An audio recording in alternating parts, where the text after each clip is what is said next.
Dans cette vidéo, je vais t'expliquer le fonctionnement de l'opposition contrôlée. Et ce, partout sur la planète, que ce soit en France ou ailleurs, c'est toujours le même fonctionnement. Donc ceux qui sont passés maîtres dans l'art de contrôler l'opposition, on a bien sûr la France, des pionniers, et les États-Unis. Et ensuite, on a des grands pays comme l'Allemagne ou l'Angleterre ou l'Italie qui ont copié ces méthodes. Mais vraiment les maîtres, ceux qui ont créé ça, c'est les Français, les Américains et ensuite après les Anglais qui ont énormément développé. Mais ils sont étroitement liés aux États-Unis, les Anglais, notamment avec l'Institut Tavistock. Imagine-toi un torrent glaciaire. Donc un torrent glaciaire, c'est l'eau qui est issue d'un glacier en haute montagne, en haute altitude, qui fond durant l'été. Donc le glacier fond sous l'action du soleil et cela produit une eau très chargée qui dévale les vallées et les vallons. Ce sont des torrents, les torrents glaciaires qui sont très puissants. Bonjour. Aujourd'hui, si vous le permettez, on va prendre quelques minutes pour reparler de l'extrait de Démocratie participative, saison 3, épisode 43. Ça va pas être long, hein, rassurez-vous, du 30 octobre 2018, parce que il y a eu quelques retours sur la forme seulement, hein, c'est dommage, pas sur le fond. Et de ces retours, il ressort ceci. Propos trop longs, pas assez dynamiques, trop alambiqués. Bon, donc là, il y a une petite confusion des genres. Il y a des chaînes. Vous avez des youtubeurs, des vidéastes qui ont réussi à constituer une audience captive et qui, donc, maintenant, font le plus souvent des directs, voilà, où ils font un spectacle direct qui sont d'ailleurs très longs, hein, entre parenthèses. Hein, bon, vous reprochez la longueur de certains, bon, peu importe. Voilà. Là, c'est simple, hein, vous êtes libre de ne pas apprécier tel ou tel créateur. C'est un grand mot, hein, créateur de vidéos. Vous êtes libre de ne pas apprécier tel ou tel style. Hein, donc, déjà que vous enlevez pas mal de liberté, donc si on enlève celle-ci, ça risque d'être un peu compliqué. Hein, voilà. Donc, vous pouvez préférer un certain Souhanouna crypto-macronien autant que vous voulez. Hein, ça, c'est aucun problème.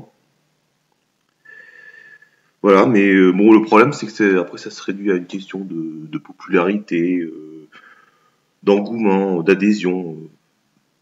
Et c'est un peu toujours la même chose qu'ils font, hein, dans leur direct maintenant, parce que bon, ils font ça et puis ils font des émissions, ils ont fait des émissions payantes aussi, bon voilà, bon, puis pour les fidèles, etc. Donc ils se font un petit enclos, hein, donc vous en faites ce que vous voulez, hein, de ça. Voilà, mais bon, ils commencent à tous se ressembler assez furieusement, quoi. Il commence à ressembler à ces crapauds qui coassent toujours le même air dont parlait Lamartine dans une lettre à sa nièce Valentine le 4 mai 1848. Il parlait de ses collègues à la Chambre des députés, mais bon, c'est fini, hein, avec les références. Hein. Ça aussi, vous n'aimez pas trop, donc voilà. Donc on va laisser tomber. Voilà, donc ça, petite mise au point. Hein, maintenant, allez regarder les directs et toutes les fantaisies qu'on vous offre sur YouTube. Hein, bon, déjà, ça fait partie un petit peu de ce dont on va parler. L'intervenant, là, le grand monarque. La vidéo s'appelle l'opposition contrôlée, le fonctionnement d'opposition contrôlée. Avant cela, quand même, s'il vous plaît. Donc déjà, vous pouvez réécouter l'émission par ce biais-là, par cette page-là, vous voyez. L'émission de DP. Saison 3, épisode 43, du 30 octobre 2018. Il y en a qui n'ont pas eu l'occasion de le faire. Hein. Il y aura le lien, bien sûr. Et prenez surtout le temps, pendant que le grand monarque continuera à parler, de lire cette partie d'article qui est assez intéressante. Voilà, c'est sur, bon, c'est toujours la même moitié d'émission de d'épée, hein, sur le complotisme. Il disait des choses assez intéressantes. Là vous allez avoir le reste de la vidéo, ou la partie de la vidéo que vous allez entendre, qui vous diront aussi des choses assez intéressantes. Voilà, bon, après, chacun en fait ce qu'il veut, hein, c'est certain. C'est long, hein, et puis c'est ennuyeux, hein, vous avez raison. Bon, là c'est cette page, hein, ce ne sont pas des envieux, ce ne sont pas des jaloux, hein, ce ne sont pas des malveillants, ce n'est pas un site d'extrême gauche, hein, vous voyez bien, hein, ce n'est pas égalité et réconciliation non plus, ni des turiféraires de la ligne d'égalité et réconciliation, c'est le moins qu'on puisse dire. Voilà, donc maintenant vous voyez la crédibilité que vous pouvez donner à ce site, c'est vous qui décidez. Voilà, mais surtout, n'hésitez pas à regarder l'article, c'est assez intéressant, voilà. C'est à peu près tout. Maintenant, on va laisser parler le grand monarque, donc. Alors, salut et probablement pas à bientôt. Cette eau, elle sort souvent du glacier de façon anarchique, mais il faut que ça sorte. Donc ça fait souvent des torrents qui n'ont pas vraiment de lit, qui dévalent juste la pente, et ce avec une grande puissance. L'eau trouve toujours sa voie, l'eau trouve toujours une voie naturelle pour s'écouler.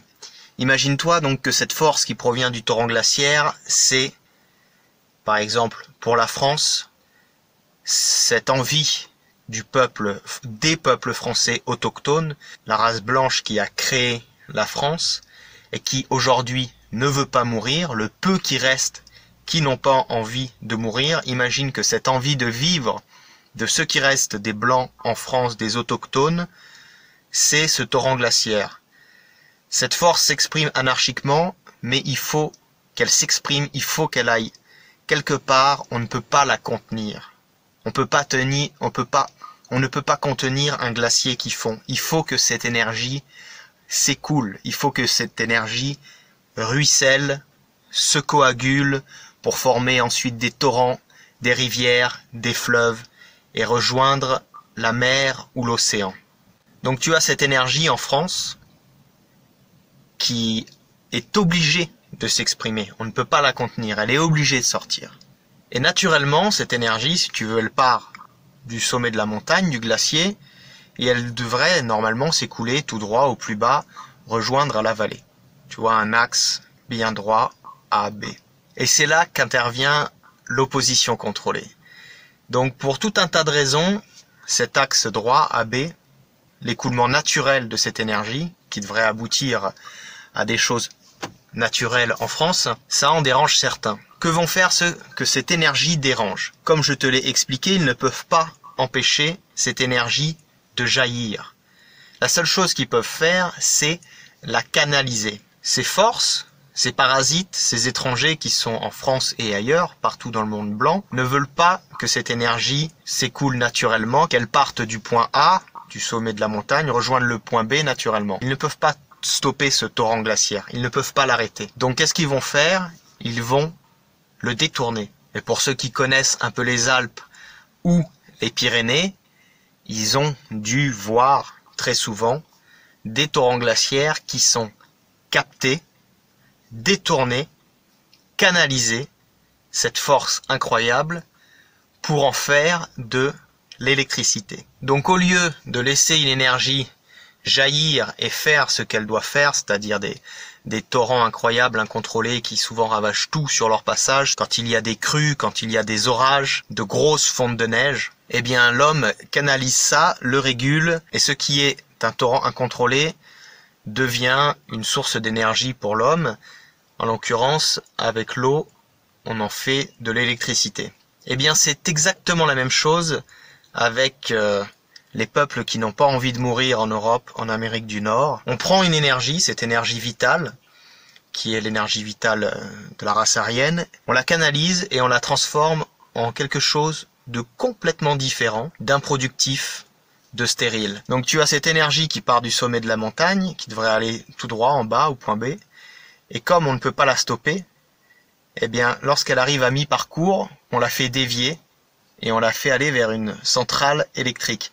C'est exactement la même chose avec l'opposition contrôlée, et donc je vais te parler plus spécifiquement de la France, parce que j'ai une certaine expérience, on va dire, dans l'opposition contrôlée en France. Donc tu as cette énergie des Blancs, surtout des jeunes, qu'ils ne veulent pas mourir en France, et on va la capter. Donc là, c'est pas une conduite qui amène l'eau à une centrale électrique, c'est des groupuscules.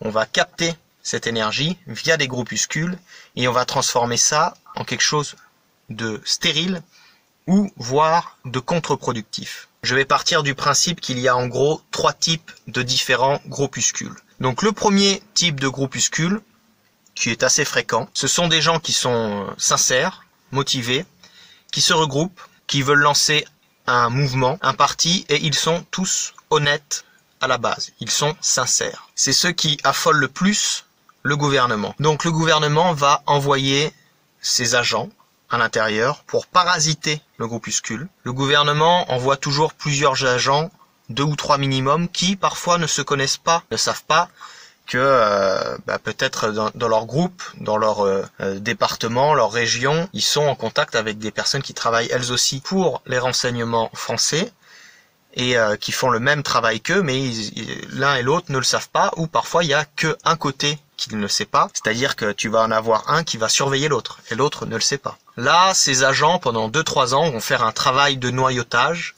c'est-à-dire qu'ils vont essayer d'influencer, de prendre de plus en plus de responsabilités, ils vont essayer d'influencer sur les têtes pensantes, et en règle générale, ça finit toujours comme ça, ils vont sélectionner celui qui s'impose, qui a une tendance à s'imposer, et qui est stupide. Ils vont éliminer tous les autres éléments, c'est-à-dire soit ils font des poupouches et ils font virer les éléments qui les gênent, qui seraient potentiellement dangereux ou qui ont une ligne qui ne correspond pas à ce que veulent les renseignements, les services français. Soit quand ils n'arrivent pas à faire virer ces personnes au sein des groupes, ils les font mettre en prison. Donc tu sais ça, ou avoir des procès ruineux qui les ruinent.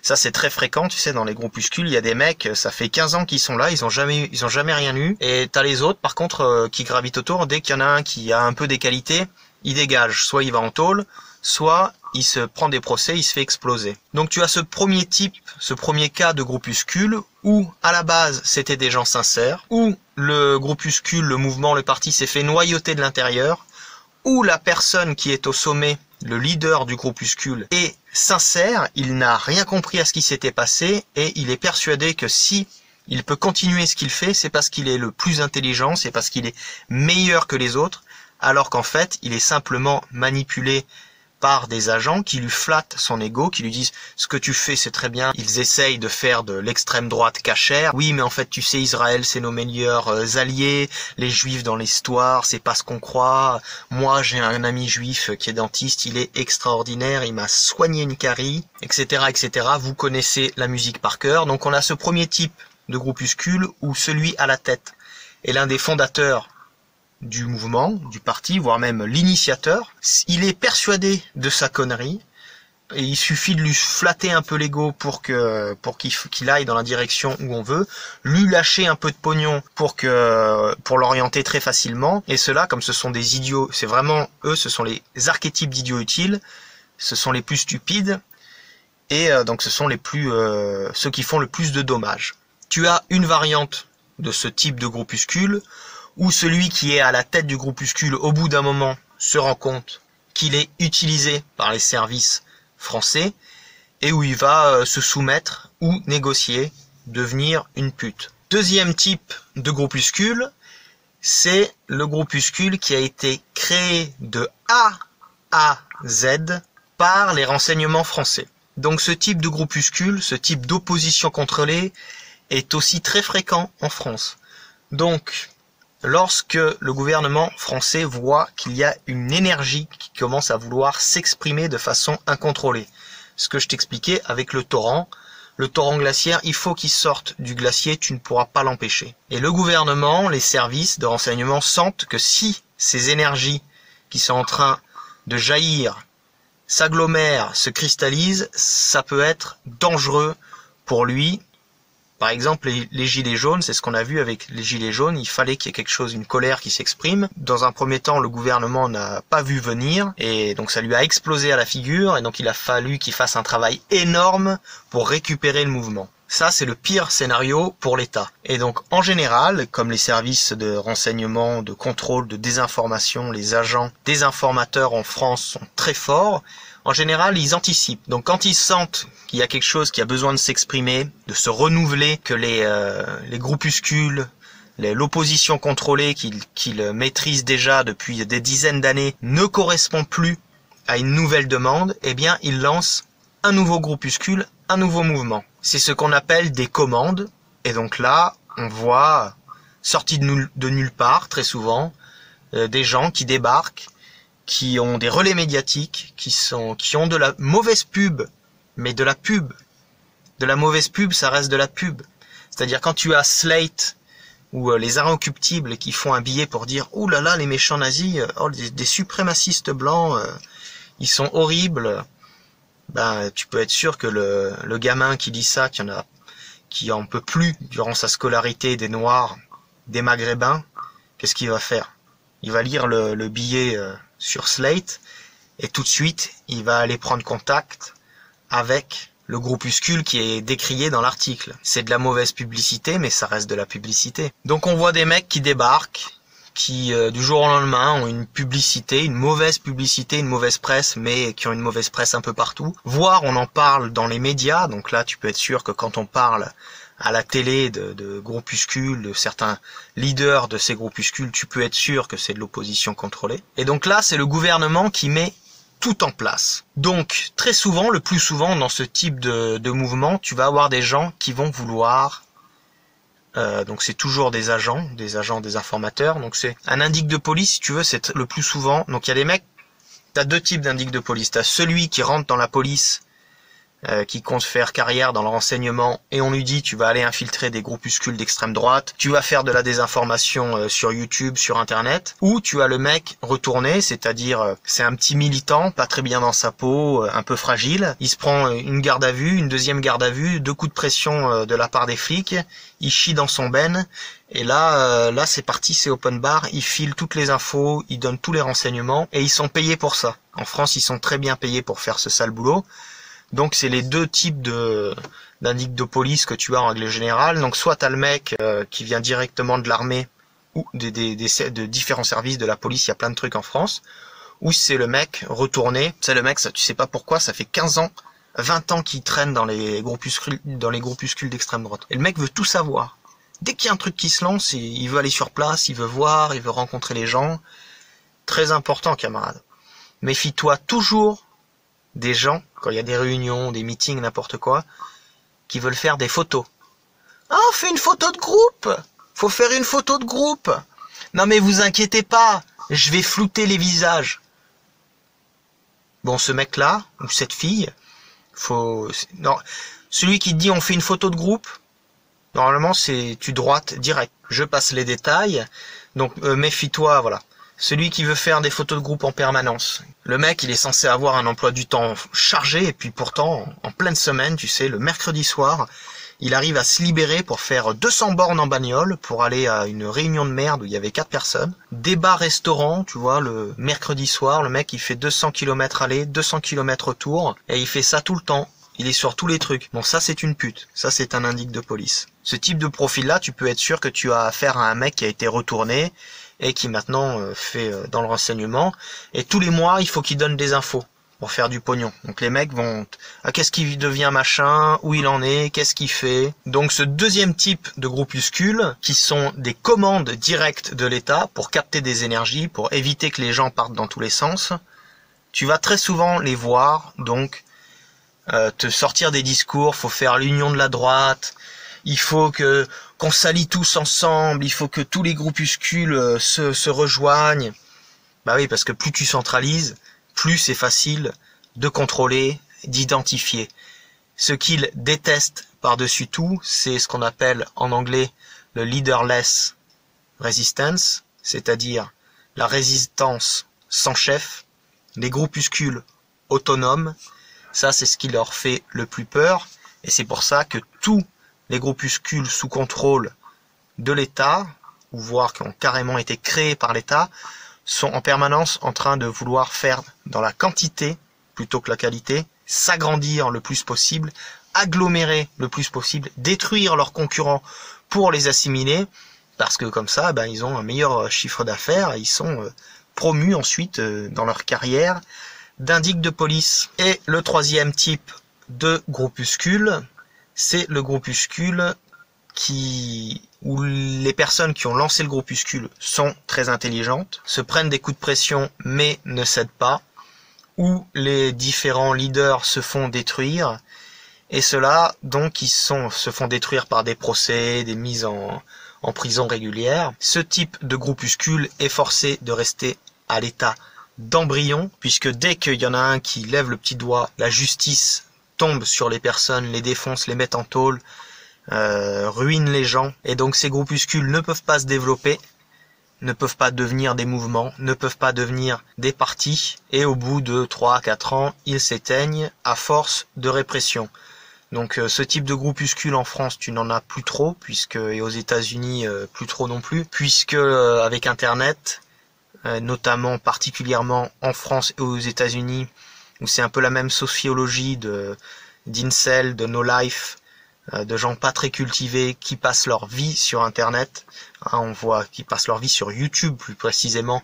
On voit le développement en ce moment de live sans fin qui sont pour ce public de personnes qui ont renoncé à tout et qui sont pas très dégourdis. Donc il y a de moins en moins de groupuscules vraiment intègres, parce qu'Internet permet de tout agréger facilement, et les gens ne vont pas être intéressés à aller dans des groupes où il y a peu de monde, où on ne fait pas sa publicité sur Internet parce qu'on va être ciblé, où l'État va nous envoyer les antifas, la justice, les flics, etc., etc. Donc le troisième type de groupuscule, vraiment les embryons de groupuscules, avec des personnes très intègres, honnêtes, dévouées à leur race, il y en a de moins en moins. Et c'est super pour l'État, puisque qu'est-ce qui se développe vraiment, qui prend tout l'espace aujourd'hui? Donc soit, comme je t'ai expliqué, c'est le groupuscule de type 1, c'est-à-dire groupuscule complètement, qui s'est fait complètement véroler, voire même retourner quand on arrive à retourner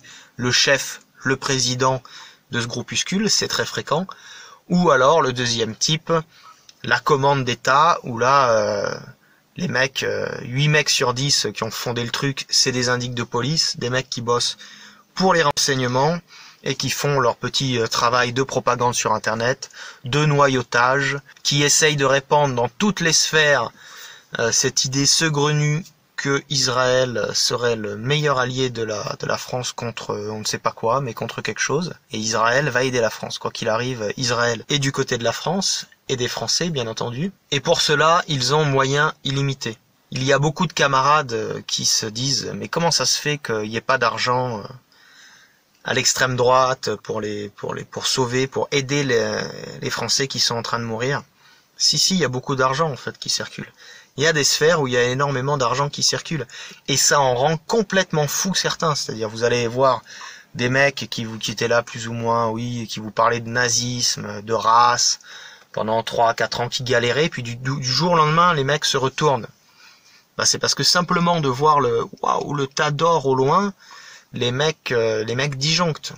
C'est-à-dire, quand tu viens de milieu prolo, de milieu pauvre, et qu'on te dit, et que tu vois certaines personnes qui vivent d'un pseudo-militantisme, les mecs foutent rien, parce qu'ils sont arrosés par des personnes qui ont des demi-milliards, voire des milliards, qui ont énormément, c'est vraiment des grosses fortunes. Si ces gens-là existent, et ces gens-là arrosent certaines personnes.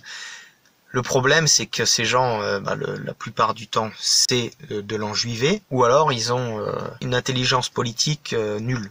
Ils comprennent rien, quoi. Donc cela fonctionne en petits réseaux fermés. Et quand ça fait 3-4 ans qu'on milite et qu'on commence à apprendre l'existence de ces petits réseaux, où le pognon coule à flot, les mecs pètent une durite. Ils se disent absolument, il faut que j'intègre ces petits réseaux et qu'après je puisse rencontrer ceux qui gère le pognon, qui le distribue, ou carrément le détenteur du pognon, qui a le gros magot, et que je lui explique mon projet pour sauver Jeanne d'Arc. Ouais, je vais lui faire part de d'un super projet là pour sauver Jeanne d'Arc. Et Clovis aussi. Je vais sauver Clovis. Clovis et Jeanne d'Arc. Là, je suis sûr que le mec, il va me lâcher au moins 100 000 euros. Voire le maréchal Pétain aussi. Je vais sauver le maréchal Pétain. Ça, c'est un bon plan. Ça, sauver le maréchal Pétain, c'est un très très bon plan, ça paye bien. Camarades, il y a beaucoup de personnes sur Internet qui pensent être des militants. Ça fait 10 ans qu'ils font du YouTube. Ils n'ont jamais milité sur le terrain. Ce sont des YouTube warriors. Ces gens-là ne connaissent rien, ils sont souvent acculturés. Le peu de culture qu'ils ont, c'est Big Mac, Netflix. Ils parlent sans savoir. Et très souvent, ces gens-là vont crier au complotisme, à la paranoïa, etc. Vont diaboliser les gens qui mettent en garde contre des choses très basiques comme les infiltrés ou les agents désinformateurs qui créent carrément des mouvements sur commande de l'État. Ces agences de renseignement, de désinformation travaillent avec plusieurs pays, tout est interconnecté. On n'est plus au XXe siècle. Aujourd'hui, ils ont des moyens énormes de contrôle. Le YouTube Warrior, ça le dépasse totalement. Il s'est jamais pris une garde à vue de sa vie, il a jamais été en prison, il a jamais pris un procès parce qu'il avait tarté un antifa qui venait l'agresser sur commande, ou parce qu'il avait tarté, même pas, parce que des Maghrébins de son immeuble ont porté plainte contre lui parce que c'était la dernière famille du bâtiment. Et quand la plainte a été reçue et que les juges ont vu que le mec était classé nazi, ils l'ont pulvérisé même si le mec avait rien fait, tout ça et tout. Tous ces YouTube warriors n'ont aucun vécu, ils n'ont jamais milité dans la vie réelle et donc ils ne te donneront que de mauvais conseils. Ils vont te dire par exemple je suis contre l'anonymat, il ne faut pas qu'il y ait d'anonymat, les VPN, tout ça, on s'en fout, il faut militer sous sa véritable identité, militer à visage découvert. Les gens qui vous disent qu'il faut protéger sa vie personnelle, ce sont des paranoïaques, ce sont des fous, ce sont des complotistes, voire même des antisémites. Et surtout, très important, tu ne sais jamais sur Internet à qui tu parles. Tu ne sais jamais à qui tu parles sur Internet. Ouais, bidule, c'est un complotiste, c'est un paranoïaque, c'est un fou, c'est un antisémite. Tu sais pas c'est qui écrit sous pseudonyme. Il y a des gens en France, donc il y a un troisième type d'indic de police, c'est pas vraiment des indics de police. Quoique, il y en a qui font que ça sur Internet. Il y a des gens qui travaillent pour le gouvernement français, qui sont chargés, ils font ça nuit et jour, d'aller sur des forums djihadistes, des forums nationalistes, des groupes de discussion Discord, des groupes sur YouTube, de lâcher des commentaires, d'envoyer des messages privés, de prendre des informations. Il y en a qui sont spécialisés, qui ne bougent jamais leur petit popotin de leur chaise et qui ne font que collecter des informations en ligne. Ils gagnent très bien leur vie comme ça. Il y en a souvent dans les milieux nationalistes, on va leur dire bah tiens, toi t'es pas trop débile, un coup de pression des flics. Ensuite, on leur dit t'es pas trop débile, ça t'intéresserait pas de travailler pour nous. Ils voient que le mec est réticent, il va pas vouloir lâcher les infos. Ils lui disent bon bah tu sais, dans un premier temps, ne balance pas tes camarades. Tu t'intéresses à l'islam, fais-toi passer pour un djihadiste et va infiltrer des forums en ligne. Et donc au bout de 3 ans, ton pote Bébert, c'est devenu un spécialiste du Coran, de la Sunna, il connaît toutes les sourates par cœur, machin, parce qu'en fait il passe sa vie à faire du renseignement, en allant parler à des djihadistes sur Internet, enfin des mecs qui sont en train de se radicaliser, pour les désamorcer avant. Et puis une fois que ça fait 3-4 ans qu'il fait ça, on lui dit bon bah tu voudrais pas faire la même chose finalement avec des nazis. Tu as exactement donc la même chose dans les milieux racistes, tendances racistes, toutes les tendances, catholiques, royalistes, souverainistes. Tu as des gens qui sont sur Internet, qui ne font que du renseignement pour l'État. Donc malgré toutes les précautions que tu peux prendre, garde toujours en tête que tu ne sais jamais à qui tu parles et que quelqu'un qui te donne des conseils sous pseudonyme que tu ne connais pas, ça vaut pas grand-chose. Les groupuscules, les personnes, les leaders de groupuscules qui minimisent les informations que je viens de te donner dans cette vidéo, voire qui les nient, sont la plupart du temps des gens qui travaillent personnellement pour le renseignement français. Méfie-toi.